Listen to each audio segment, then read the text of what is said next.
예, 안녕하세요. 삼선한 휴가 좋아서 유튜브 하는 서민호입니다.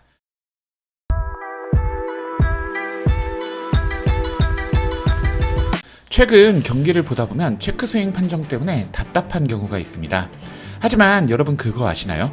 야구 규정에서 스윙에 대한 규정은 명확하게 없습니다. 즉 체크스윙도 사실 명확한 규정 없이 그동안 심판의 주관적인 판정으로만 진행이 되었습니다. 오심도 경기의 일부다라는 스포츠의 문구가 있습니다. 경기 중 오심은 있을 수밖에 없고 그조차도 우리는 인정하고 경기를 진행해야 한다는 뜻이죠. 과거에는 이 이야기가 맞을 수밖에 없었습니다. 판정을 하는 심판도 사람이니 오심을 할 수밖에 없죠. 하지만 이제 이 말은 틀렸다 생각합니다. 현대 스포츠는 오심을 더욱 없애기 위해 노력하고 있습니다.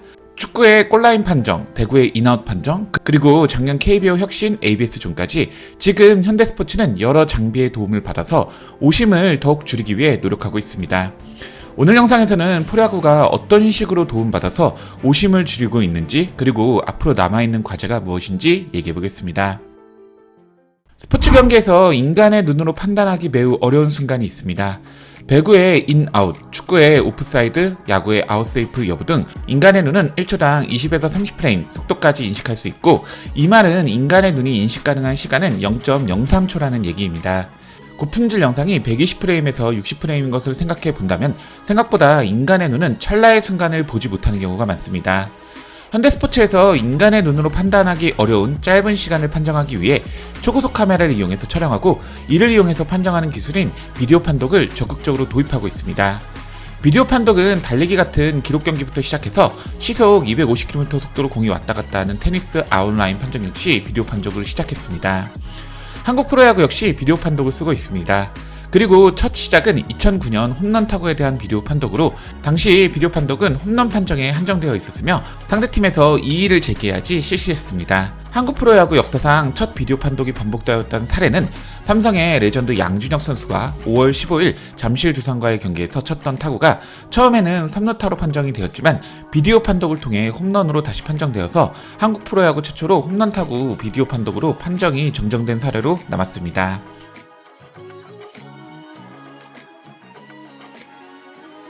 그리고 KBO는 8년이 지난 2017년부터 다른 플레이 상황에서도 오심을 없애기 위해 비디오 판독을 도입했습니다. 지금 KBO는 홈런에 대한 판정, 타구의 페어 파울, 포스 태그 플레이에서 아웃세이프, 야수의 포구, 몸에 맞는 공, 타자의 파울 헛스윙, 홈플레이트에서 충돌, 더블 플레이 시도 시 슬라이딩, 1루 3피트 라인 위반 수비 방해, 3아웃 이전의 주자의 득점, 주자의 누이 공과, 주자의 선행주자 추월, 주자 태그업할 때 일찍 했는지에 대한 판정, 수비 시프트 제한 위반, 총 14가지 상황을 비디오 판독으로 확인이 가능합니다.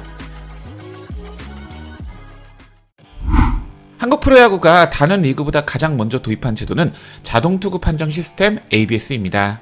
ABS 시스템은 야구장에 설치된 트래킹 시스템이 투수가 던진 공의 위치 데이터를 실시간으로 판단하여 그 공이 홈플레이트에 도착했을 때 스트라이크 존에 들어왔는지 판단하는 기술입니다. KBO에서는 카메라로 데이터를 수정하는 PTS 시스템이 사용되고, 그 카메라는 1루와 3루에 각각 1대, 그리고 외야 중앙 쪽에 설치된 1대, 총 3대의 카메라가 위치 정보를 바탕으로 타자별 스트라이크 존을 설정합니다. 비록 설치된 위치에 따라서 구장마다 존이 다른 단점은 있고 아직까지 100%의 판정률을 보이는 것은 아닙니다. 조금 오차가 있습니다. 그리고 가끔 경기 중 ABS 시스템이 고장나는 경우가 있죠.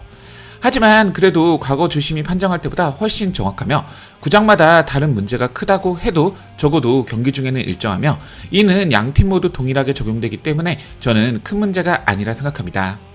개인적으로 ABS 도입은 혁명이라 생각합니다. ABS가 없던 시대에 어떻게 야구를 보았는지 라는 생각이 들 정도로 적어도 경기 끝나고 심판의 존 판정을 살아보는 일은 이제 사라졌죠.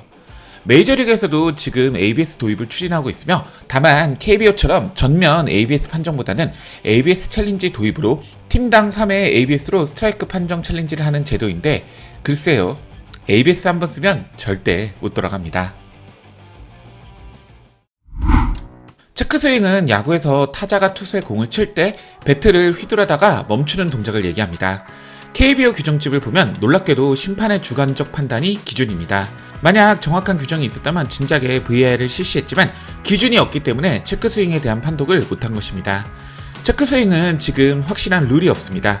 심지어 해설위원마다 다 다르게 기준을 잡고 있기도 하고 허리가 돌았는지, 배트가 돌았는지, 배트가 무릎을 지났는지 지금 KBO는 체크 스윙 판정을 심판 주관으로 하고 있습니다. 작년 메이저리그 드래프트 리그에서 도입된 체크 스윙 판독은 AI가 우타자 기준 1루 쪽 베이스 라인과 평행한 선을 넘으면 스윙, 그렇지 않으면 스윙하지 않은 것으로 간주합니다. 근데 만약 이 기준이 KBO로 넘어오면 지금까지 스윙이라 판정했던 체크 스윙이 생각보다 많이 노스윙으로 판정하면 되기 때문에 그대로 도입하기 어렵습니다. KBO는 대부분 타자의 몸을 기준으로 배트가 90도 이상 나왔는지 안 나왔는지 판단을 합니다. 이는 명확한 규정이 아닌 그냥 지켜왔던 관례입니다. 그래서 지금 피처스 리그에 도입된 체크스윙 비디오 판독 역시 메이저리그가 도입한 AI가 일정한 기준으로 돌았는지 판단하는 것이 아닌 초고속 카메라로 느리게 타자의 스윙을 보고 정확한 규정은 없지만 관례적으로 해온 체크스윙 판정에 따른 해독을 하고 있습니다. 최근 삼성 라이온즈 임창민 선수가 피칭할 때 체크스윙 여부 때문에 아쉬웠던 적이 많습니다. 이제 오심도 경기의 일부다라는 얘기는 통하지 않습니다. 만약 체크스윙으로 문현빈 선수가 삼진을 당했다면 토요일 경기는 어떻게 되었을까요? 만약 SSG와의 경기 김성현 선수가 체크스윙으로 삼진을 당했다면 결과는 어떻게 되었을까요? 물론 야구에 만약은 없고 이미 지나간 경기입니다. 하지만 과거 많은 경기들이 스트라이크 판정으로 결과가 뒤바뀌었고 훨씬 더 예전에는 파울이 안타가 되고 2루타가 홈런이 되기도 했습니다. 이제 체크스윙 역시 명확한 판정으로 가야 하지 않을까요? 프로스포츠는 더욱 정확한 판정을 위해 노력하고 있고 특히 심판의 판정이 많은 프로스포츠인 야구에서는 오심을 줄이는 것은 절대적으로 필요하다 생각합니다. 오늘 영상이 마음에 드셨다면 좋아요, 구독, 클릭 부탁드리겠습니다. 전 다음 영상으로 찾아뵙겠습니다. 이만 총총!